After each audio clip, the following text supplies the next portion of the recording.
Know the top stories of the day. Understand the issues that matter. This is Manila Bulletin News on Web. Your quick rundown of top news in the country and around the world. Manila Bulletin, celebrating 120 years of timely stories and timeless truths. Be fully informed.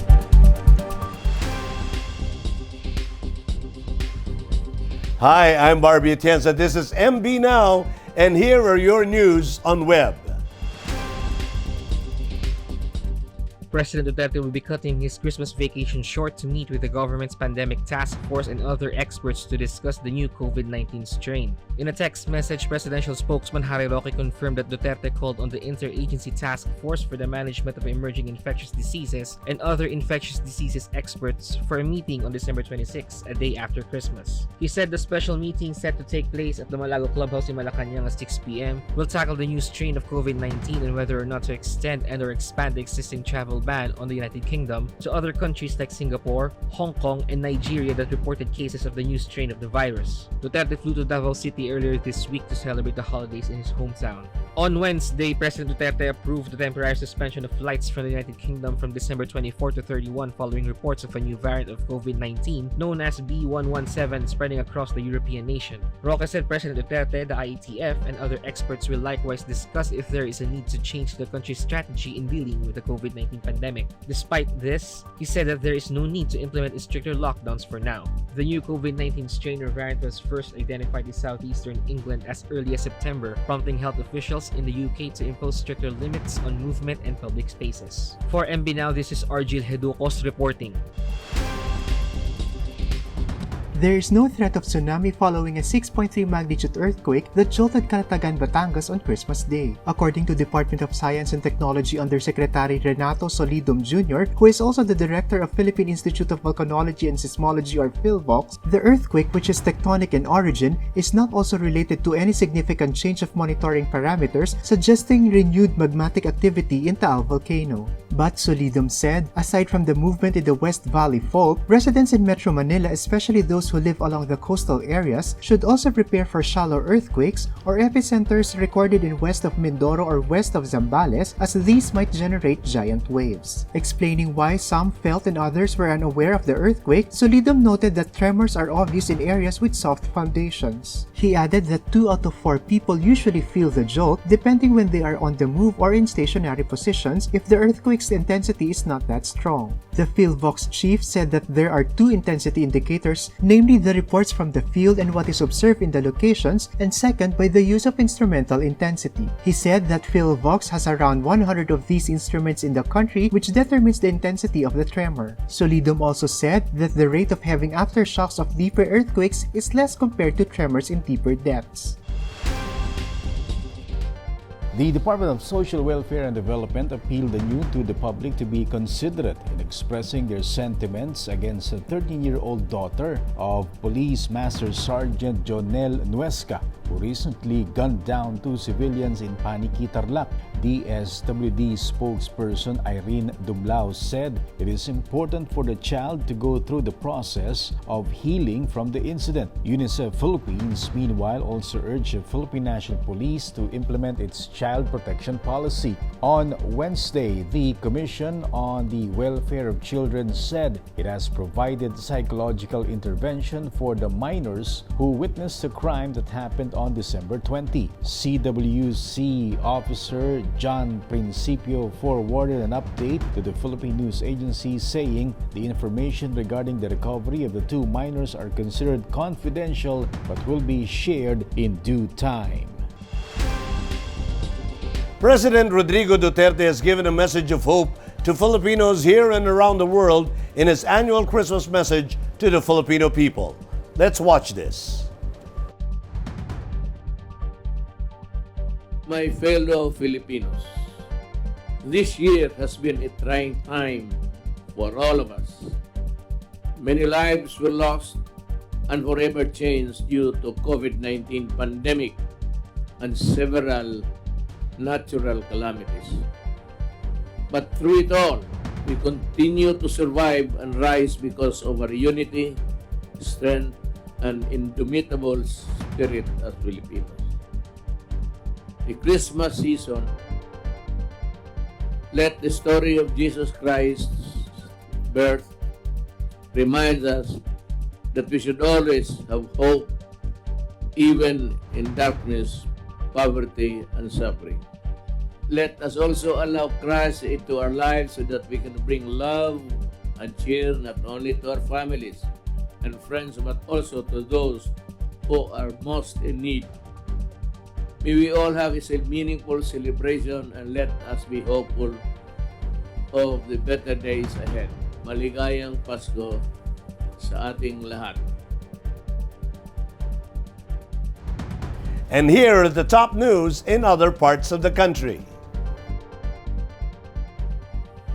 A 39-year-old father was arrested on Christmas Eve by the police who responded to information that he was sexually abusing his 4-year-old daughter in Barangay Gayaman in Binmali Town in Pangasinan.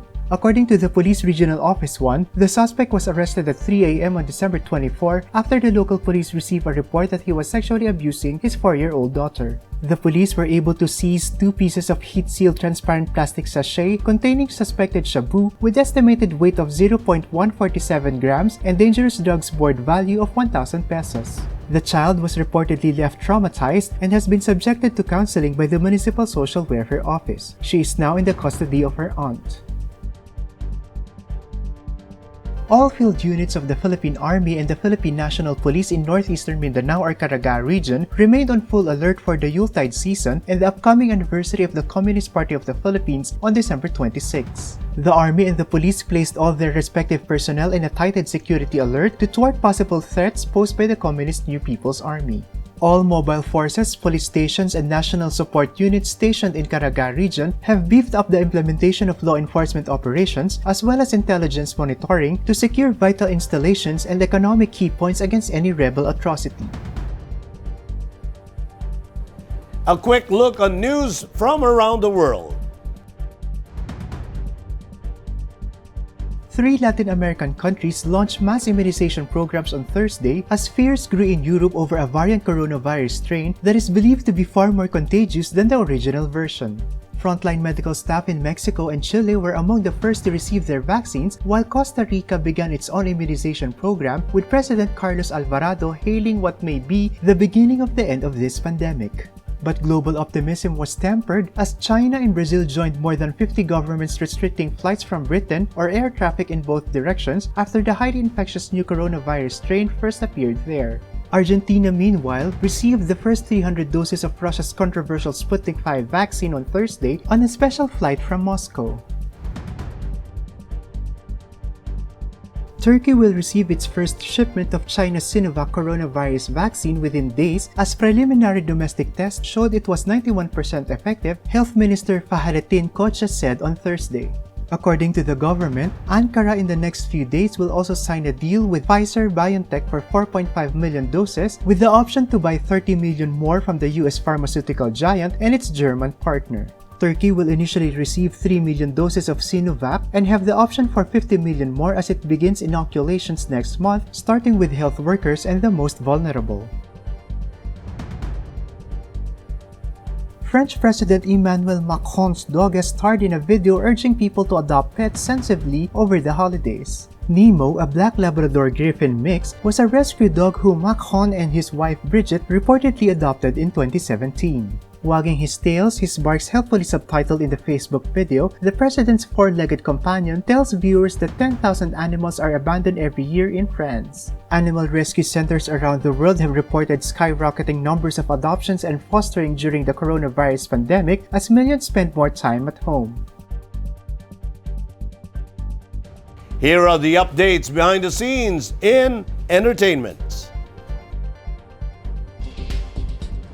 BTS member Jimin has released a new song titled Christmas Love to cheer fans this holiday season. The BTS announced the release of the song on their Twitter account on Thursday. The post has so far garnered 1.3 million likes and about 500,000 shares. Jimin said that the song was inspired by the emotions he felt in a scene where his favorite snow falls out of his childhood memories. Last December 10, Time magazine announced that the South Korean boy band BTS is the 2020 Entertainer of the Year.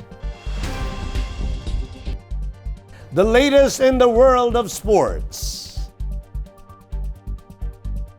Chinese swimmer and triple Olympic champion Sun Yang won a huge victory 7 months before the Tokyo Olympics with Switzerland's top court overturning an 8-year doping ban. The 29-year-old, the first Chinese swimmer to win Olympic gold, will now have a chance to state his case again at a second hearing by the Court of Arbitration for Sport, or CAS, based in the Swiss city of Lausanne. He is now free to compete until his case is heard again, meaning he could aim to defend his 200-meter title in the coronavirus-delayed 2020 Games. Sun is accused of destroying a blood vial with a hammer when collectors visited his home in September 2018 during an out-of-competition doping test. The Swiss Federal Supreme Court said in a statement on Thursday that it had approved the request by the Chinese swimmer Sun Yang for revision of the arbitral award of the Court of Arbitration for Sport in Lausanne dated February 28, 2020 on the grounds of bias of one of the arbitrators of the CAS. Sun's lawyers had previously accused CAS panel chairman Franco Frattini of bias and putting out anti-China tweets in which she protested against a dog festival held in Wuhan. CAS issued a statement saying it very much regrets the objections against Frattini were not raised by Sun's lawyers earlier. The ban had sent shockwaves through China's sporting world, given the 1,500-meter freestyle world record holder's stature in his homeland, and the severity of the punishment was greeted with disbelief by his fans. Sun, who has 11 world championships under his belt and won 2 gold medals at the 2012 London Olympics and 1 in Rio in 2016, had said in February he would fight the ban till the end and defended his action, saying the doping testers who went to his home were not qualified. And those are the news on web today, December 25, 2020. From all of us here in Manila Bulletin, we wish you all a Merry, Merry Christmas, and we pray that you will all be safe and healthy. For more news and details, get your copy of Manila Bulletin newspaper tomorrow or log on to www.mb.com.ph, or you may also subscribe to our newsletter through the link on this video's caption to have the day's latest news delivered to your inbox. I am Barbie Atienza for Manila Bulletin, celebrating 120 years of timely stories and timeless truths. Join us again on Monday. This has been MB Now. Be fully informed.